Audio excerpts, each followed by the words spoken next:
ప్రభువు పేరిట మీ అందరికీ ఈ రాత్రి కాలపు శుభములను వందనములను తెలియజేస్తున్నాను. ప్రియులారా, ఈ రాత్రి పరిశుద్ధ లేఖన భాగమును మనము చదివినట్లయితే, వారు ఇశ్రాయేలుల చేత చేయించుకొనిన ప్రతి పనియు కఠినముగా ఉండెను.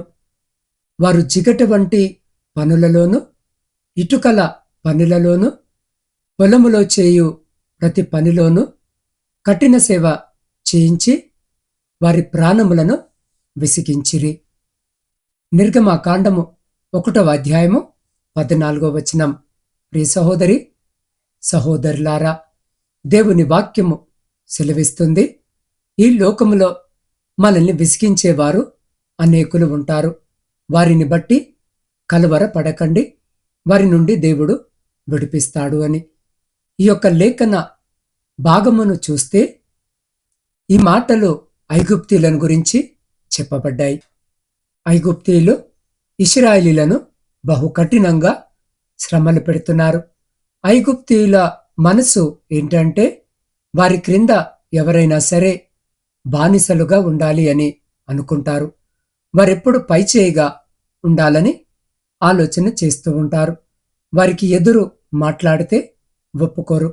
వారికంటే కొంచెము ఎక్కువ ఎదిగిన ప్రతిభ కలిగి ఉన్నా అసలు భరించలేరు. ఈ రాత్రి ప్రియులారా, మన మధ్యన కూడా అనేక మంది ఆనాడు ఉన్న ఇశ్రాయేలీలను బాధపెట్టిన ఐగుప్తీయులు లేరా? ఉన్నారు కదా. భార్యలను విసిగించే భర్తలు ఉన్నారు. వారు ఏమి అనకపోయినా తాగి వచ్చి కొట్టే భర్తలను ఎంతో మందిని మనము చూడటం లేదు. ప్రతి విషయంలో విసిగిస్తూ ఉంటారు.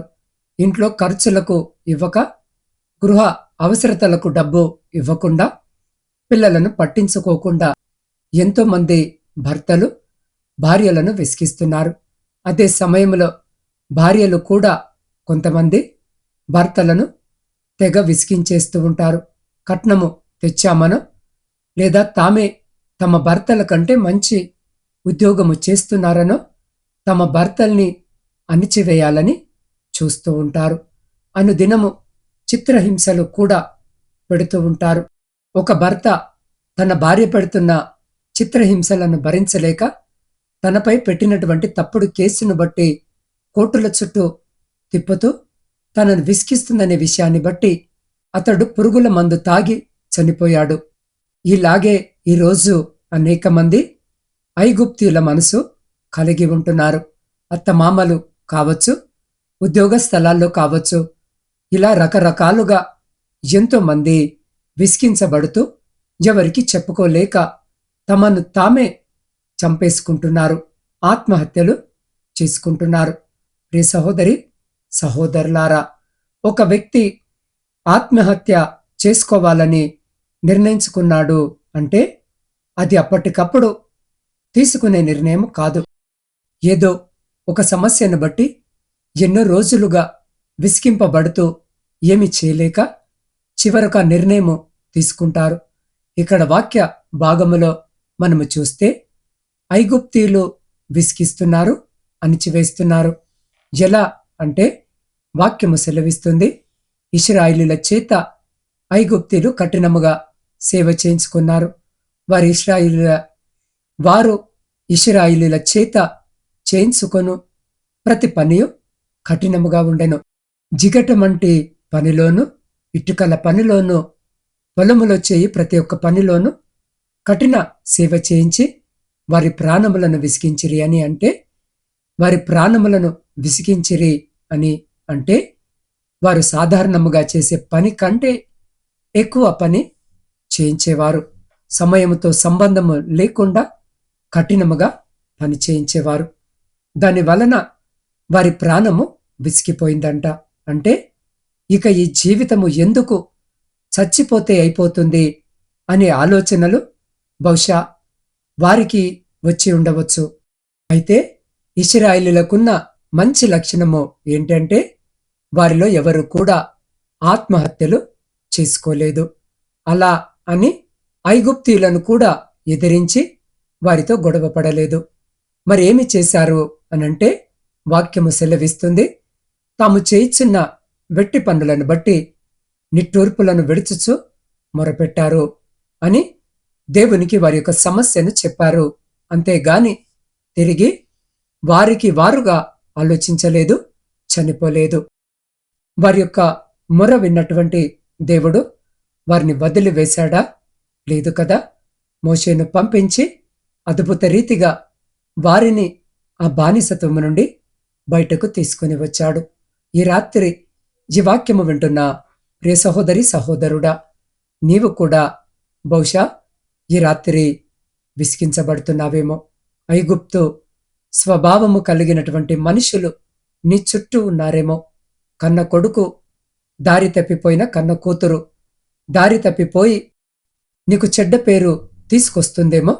నీ భర్త, నీ భార్య మార్గము తప్పి లేనిపోని నిందలు నీపై వేస్తూ నీ స్వభావము గుణమును తప్పుగా చూపిస్తూ నిన్ను మానసిక వేదనకు గురిచేస్తున్నారేమో.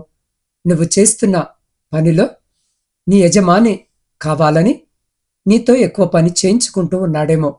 లేదా పనివారే సరిగా పని చేయకుండా నిన్ను విసిగిస్తూ ఉన్నారేమో. అయితే ఈ రాత్రి వాక్యము వినిచున్న నీవు బాధపడకు, దుఃఖించకు, ఆవేశపడిపోకు, ఎటువంటి చెడు నిర్ణయాలు కూడా తీసుకోకు. ఇశ్రాయేలీలు ఐగుప్తీయులను గురించి, వారు పెడుతున్నటువంటి బాధలను గురించి మొరపెట్టినట్లు ఈ రాత్రి ఈ వాక్యము వినిచున్న నీవు కూడా మొరపెట్టు. దేవుని యొక్క సన్నిధిలో ప్రార్థించు.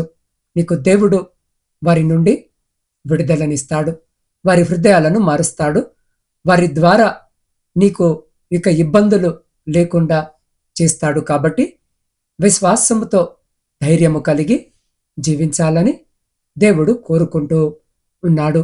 కాబట్టి ప్రియ సహోదరి సహోదరుడా, విన్న వాక్యములో మనము చూస్తున్నాం కదా, ఇశ్రాయేలీల జీవితంలో ఎంతటి కఠినమైనటువంటి పని, ఎంతటి బాధ, ఎంతటి విసుగు ఉన్నదో. జిగటమంటి పనులు, ఇటుకల పనులు, పొలములో కఠిన సేవ, అవి వారి ప్రాణములను విసిగించాయి. ఈ రాత్రి ఈ వాక్యము వినుచున్న మీరు కూడా ఆ విధముగానే అనుభవిస్తున్నారా? మీ జీవితంలో భారము ఎక్కువైపోయిందా? రుణాలు, బాధ్యతలు, కుటుంబ సమస్యలు, ఉద్యోగ ఒత్తిడి, ఆరోగ్య పోరాటాలు, ఇంకా తట్టుకోలేకపోతున్నాను అని మీ హృదయము అరుస్తూ ఉన్నదా? ఈ వాక్యము ఈ రాత్రి మనకొక సత్యాన్ని గుర్తు చేస్తుంది. దేవుడు మీ బాధను చూస్తున్నాడు, మీ నిట్టూర్పును వింటున్నాడు. ఇశ్రాయేలీల కఠిన సేవను చూసిన దేవుడు ఈ రాత్రి ఈ వాక్యము వినుచున్న మీ ప్రతి కష్టమును కూడా గమనిస్తున్నాడు. కాబట్టి ఈ రాత్రి ఈ వాక్యము వింటున్న మీరు ఉన్న చోటే మీ హృదయాన్ని దేవుని ఎదుట తెరవండి. మీ బరువులను, మీ కన్నీళ్లను, మీ బాధను, అలసటను ఆయన పాదాల దగ్గర పెట్టండి. ఇక మీరు ఒంటరిగా పోరాడాల్సిన అవసరం లేదు. ఈ క్షణంలో మీరు ఒక నిర్ణయాన్ని తీసుకోండి. ప్రభువా, నా కఠినమైన పరిస్థితుల మధ్య నిన్నే ఆశ్రయిస్తున్నాను తండ్రి, నా జీవితాన్ని నీ చేతుల్లో పెడుతున్నాను అని ప్రార్థన చేయి. ఈ రాత్రి జీవాక్యము వినుచున్న నీకు విడుదల కావాలంటే, నీకు మనశ్శాంతి కావాలనంటే, నీకు కొత్త ఆరంభము కావాలనంటే ఈరోజే దేవుని పిలుపుకు స్పందించు. ప్రభు మీ కఠిన సేవను ఆశీర్వాదముగా మార్చగలడు. బానిసత్వాన్ని విడుదలగా మార్చగలడు. విసుగును విశ్రాంతిగా మార్చగలడు. కాబట్టి ఈ రాత్రి జీవాక్యము వినుచున్న మీరు ఇప్పుడే మీ హృదయాన్ని ఆయనకు అప్పగించండి. అట్టి రీతిగా మన జీవితాలు కలిగి ఉండేటటువంటి గొప్ప కృప, ధన్యత దేవుడు మనకు దయచేలాగున ఈ సమయంలో ఈ వాక్యము వింటున్న మీరు ఏ స్థలములో ఉన్నా, ఏ స్థితిలో ఉన్నా, అదే స్థలములో, అదే స్థితిలో తలలు వంచి కళ్ళు మూసుకొని మీ చేతులు ఆకాశము వైపుకు ఎత్తి ప్రభు వైపు చూస్తూ నాతో పాటు ప్రార్థనలో ఏకీభవించండి. పరిశుద్ధుడా, ప్రేమ నమ్మకము కలిగిన మా ప్రియ పరలోకమందున్న పరమ తండ్రి, మీ జీవము కలిగిన నామాన్ని బట్టి స్తుతులు, స్తోత్రాలు, వందనాలను చెల్లించుకొనుచున్నాం. అయ్యా, మా మొర్రను వినే దేవుడవు తండ్రి. ఐగుప్తీయులు ఇశ్రాయేలీను హింసిస్తూ ఉండగా ఇశ్రాయేలీలు మీకు పెట్టిన మొర విని వారికి సమాధానాన్ని దయచేసిన దేవుడవు. మోషేను పంపించి వారి యొక్క బానిసత్వం నుంచి విడిపించిన దేవుడవు. తండ్రి, అదే విధముగా ఈ రాత్రిన ప్రభువా, ఎందరైతే భార్యలు భర్తలను బట్టి విసికించబడుతున్నారో, భర్తలు ప్రభువా భార్యను బట్టి విసికింపబడుతున్నారో, యజమానులను బట్టి పనివారు విసికించబడుతున్నారో, తండ్రి, ఉద్యోగము చేస్తున్న బిడ్డలు కావచ్చు, వారి యొక్క గృహములలో పని చేసుకుంటున్నటువంటి బిడ్డలు, మరి ప్రభువా వారు విసికించబడుతూ ఉన్నారేమో. తండ్రి, మీరే వారికి సహాయం దయచేయండి. ముఖ్యంగా ప్రభువా, వారు అనుభవిస్తున్న బాధ నుండి వారికి విడుదలను దయచేయండి. అయ్యా, వారు వారి పైన మోపబడిన పాపపు అనే దాస్యపు నుండి కూడా తండ్రి బిడ్డలకు విడుదలను దయచేయండి. ఈ రాత్రి ఎందరైతే బిడ్డలు వాక్యము విని ప్రార్థనలో ఏకీభవిస్తున్నారో, ప్రతి బిడ్డ ప్రార్థనను మీరు ఆలకించండి. మొరపెట్టుము, నేను నీకు ఉత్తరం ఇచ్చేదను అని సెలవిచ్చిన తండ్రి, మీరే సహాయం దయచేయండి. దేవా, ప్రాముఖ్యముగా ఈ రాత్రి కాల సమయంలో ప్రయాణాలు చేస్తున్న ప్రతి బిడ్డ ప్రయాణమును జ్ఞాపకము చేసుకొని చేరవలసిన గమ్యస్థానాలకు సురక్షితంగా బిడ్డలను చేర్చమని వేడుకొంచున్నాం. శారీరక మానసిక బలహీనతలతో ఇబ్బంది పడుతున్న ప్రతి బిడ్డను ముట్టి సంపూర్ణ స్వస్థతను, మంచి ఆరోగ్యమును దయచేయమని వేడుకొంచున్నాం. ప్రాముఖ్యంగా చిన్నారి బిడ్డ నవీన సత్య కొరకు ప్రార్థిస్తున్నాం. దయారత్నం కొరకు ప్రార్థిస్తున్నాం. మల్లికార్జున స్వామి కొరకు ప్రార్థిస్తున్నాం. రాంబాబు కొరకు ప్రార్థిస్తున్నాం. శివకృష్ణ గారి కొరకు ప్రత్యేకంగా ప్రార్థిస్తున్నాం. అయ్యా, ఈ రాత్రి బిడ్డలందరినీ మీరు దర్శించండి నాయన. వారికి ఉన్నటువంటి అనారోగ్యం నుంచి బిడ్డలకు విడుదలను దయచేయండి. వారికి వైద్య పరిచర్య అందించబడుతూ ఉండగా అయా వైద్య పరిచర్య అందిస్తున్న డాక్టర్లను, నర్సులను కూడా జ్ఞాపకం చేసుకోండి. అయా, వారు వాడుతున్న ఔషధాలను శుద్ధీకరించండి. మీ కలువరి శిలువ రక్తాన్ని ప్రోక్షించండి తండ్రి. అయా, బిడ్డలకు సంపూర్ణ స్వస్థతను, మంచి ఆరోగ్యమును దయచేయమని వేడుకొనుచున్నాం. దేవా, వ్యవసాయదారుల కొరకు ప్రార్థిస్తున్నాం. అయా, వారు చేస్తున్న పనంతటిని ఆశీర్వదించి వారి సమస్తమును మీ కృపలో భద్రపరచమని వేడుకొంచున్నాం. దేవా, విద్యార్థుల కొరకు ప్రార్థిస్తున్నాం. బిడ్డలు విద్యను అభ్యసించు ఉండగా కావలసిన మంచి జ్ఞానాన్ని, జ్ఞాపక శక్తిని, ఆరోగ్యాన్ని బిడ్డలకు దయచేయమని వేడుకొనుచున్నాం. ఉద్యోగము లేని ప్రతి బిడ్డకు ఉద్యోగము దయచేయండి. దేవా, కుటుంబ పోషణకై కుటుంబాలను వదిలి దూరదేశాలలో చేతి పనులు చేసుకుంటున్న బిడ్డలను జ్ఞాపకం చేసుకోండి. వ్యాపారాలు చేసుకుంటున్న బిడ్డలను జ్ఞాపకం చేసుకోండి. అయా, కుటుంబాలకు దూరముగా ఉంటుండగా ఒంటరితనము బిడ్డల దరి చేరకుండా, ఎలాంటి చెడ్డు సహవాసాల జోలికి బిడ్డలు వెళ్లకుండా, అయా వారిపై అధికారులకు బిడ్డలు లోబడి అయా తమను తాము తగ్గించుకొని అయా పనిచేసే విధముగా అటువంటి గొప్ప మనసును బిడ్డలకు దయచేయమని వేడుకొంచున్నాం. వారి చేతుల కష్టార్జితాన్ని ఆశీర్వదించండి. వారిని, వారి కుటుంబాలను మీ కృపలో భద్రపరచండి. సైన్యంలో ఉండి దేశాన్ని కాపాడుతున్న ప్రతి సైనికుని చుట్టూ మీ కంచె వేయండి.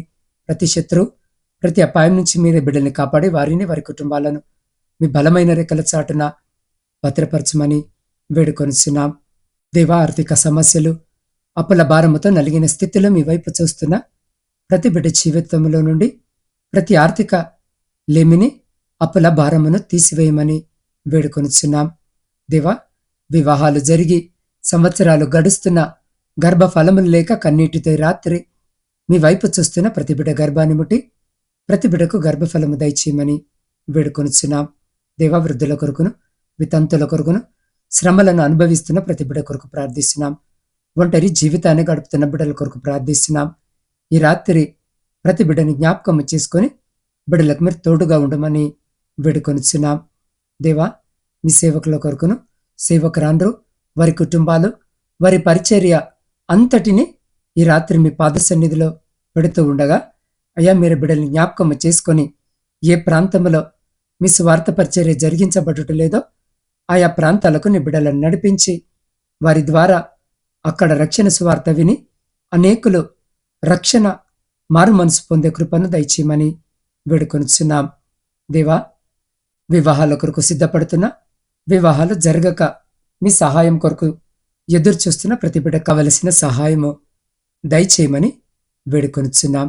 దేవా, సొంత గృహాల కొరకు ఆశ కలిగి మీ వైపు చూస్తున్న ప్రతి బిడ్డ కోరికను తీర్చుమని వేడుకొనుచున్నాం. దేవ, ప్రాముఖ్యముగా ఈ రాత్రికాల సమయంలో నా ఆత్మీయ కుటుంబ సభ్యులందరినీ మీ పరిశుద్ధ పాదాల చెంత పెడుతూ ఉండగా ప్రతి బిడ్డను పేరు పేరున మీరే దీవించి ఆశీర్వదించండి.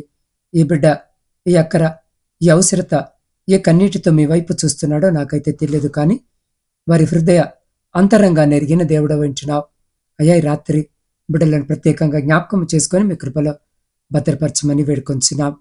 అయ్యా, ఈ గాఢంధకరమైన చీకట్లో మేము నిద్రిస్తూ ఉండగా మా గృహాల చుట్టూను, మా ఆత్మీయుల గృహాల చుట్టూను, మా ఇరుగు పొరుగు వారి గృహాల చుట్టూను మీ అగ్ని కంచె వేసి ప్రతి బిడ్డను మీ దేవదూతల రెక్కల చాటున భద్రపరిచి ప్రతి అంధకార సంబంధమైన శక్తులన్నిటి నుండి మీరే సంరక్షించి కాపాడి, మీ చిత్తమైతే మీరు అక్కడ ఆలస్యమైతే ఎన్నికలేని మమ్మల్ని మరొక శ్రేష్టమైన నూతన దినములోనికి ప్రవేశింపజేసి మీ నామాన్ని స్తుతించి కీర్తించే గొప్ప భాగ్యము మాలో ప్రతి బిడ్డకు దయచేయమని మా ప్రభువును మీ ప్రియకుమారుడైన యేసు క్రీస్తు సర్వ సమృద్ధి కలిగిన నామమున ప్రార్థించి స్తుతించి అడిగి పొందుకొని ఉన్నాము తండ్రి. ఆమెన్.